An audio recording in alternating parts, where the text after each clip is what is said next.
a question here that our researcher Serge dug up is that according to a source that he found, only about 3 to 5% of open source contributors are women, which is a really low percentage. I don't know the exact percentage off the top of my head, but I know that the percentage of women, say, working in data science and in software development is much higher than 3 to 5%. And so,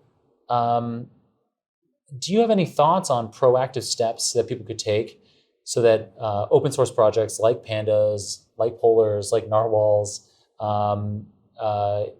have more diversity than today? Yeah, totally. Really important topic to talk about, because you're right about these percentages not being aligned. Like sometimes people explain it away by saying, oh yeah, but it's a pipeline problem. There's fewer women in tech, so obviously there's going to be fewer women contributing to open source. But then the percentage who do contribute is a lot lower than the percentage who are in tech. And there's a variety of reasons for that. I mean, I think we can't discount the fact that women do most of the unpaid labor in society. And if open source is a primarily leisure activity, then it means they've got less time for it. Mm-hmm. It's not the only reason, though. I think things are getting better, but there's a lot of projects where it does feel that a bit like an old boys club, like the way maybe that people use humor, the kinds of things that people might say or discuss. Mm-hmm. There's a lot of things that have historically been tolerated that probably shouldn't have. Locker room talk. Yeah, exactly. I mean, now it's quite rare to find a project that doesn't have a code of conduct. But we should remember that it was not always the case. Like, it wasn't that long ago that just bringing up the question, should a project have a code of conduct, would spark a whole load of controversy with people saying, oh, but it's not really necessary. Like, we haven't had any harassment yet. Why do we need this? And, well, okay, just because you haven't seen it doesn't mean it's not happening. Right. You did ask a specific question, though, which is what can we do about it?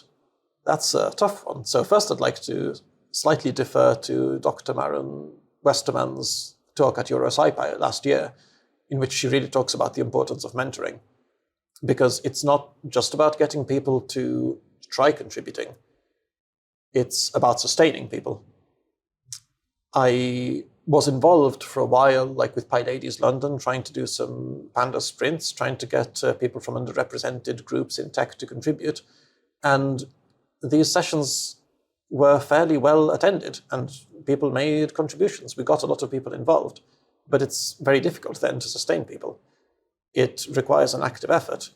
I think, unless you're actively going to set aside time and money towards mentoring people, it's very difficult. And this becomes doubly difficult in a project which has already been going on for like 15 years or something, and which has historically been all male. Like, at that point, to rectify that, you're going to have to put in twice as much effort as if you were just starting from scratch. Now, in Pandas, I don't think we've got much hope of making a significant difference there, to be honest. I mean, we do now have one woman core developer, but realistically, it's the percentage of women is, I think it's unlikely to get close to the percentage of women in tech. At least without active efforts. And yeah, active efforts take time, take money. Yeah.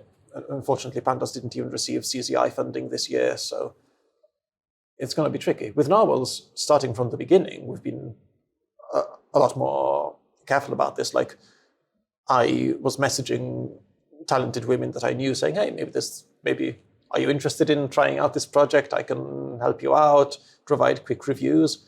And yeah, we've got lots of women who are contributing, who have given commit rights to, probably going to take part in the Grace Hopper conference later this year, which is, I think it's primarily aimed at women. So yeah, with Narwhals from the start, we're just making this a priority. And maybe we'll be able to do things differently. I don't know. We'll see. Nice. That sounds like a step in the right direction to me. It also sounded like you had some great tips in there for projects in general. So more mentorship would make a big difference. Your technique has been, active reach outs to maybe, because that kind of thing happens where if somebody like you who, created this project taps you on the shoulder and says, hey, you have the skills I need. Would you like to be involved? That can flip things in someone's mind right away from thinking, oh, this isn't something that's for me, because maybe I haven't seen people like me do this before, or, just didn't imagine that I could. But then someone taps you on the shoulder and you're like, okay, yeah, maybe I can do this. I can give it a shot, especially if some mentorship is paired in there.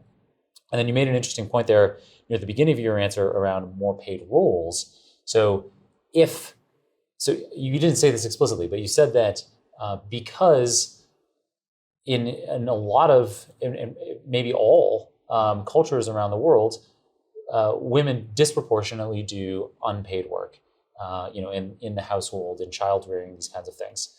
There are exceptions on an individual basis, but on a society as a whole, this is what we see.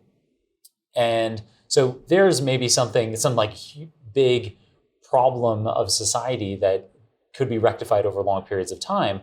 But in the immediate term, having more and more paid open source developer roles would alleviate some of this problem, because then somebody doesn't have to be thinking about having this additional unpaid work on top of the paid work that they already do, because they can incorporate it into their paid role. Totally, yeah. It needs to be an active effort. Like, it's not going to fix itself.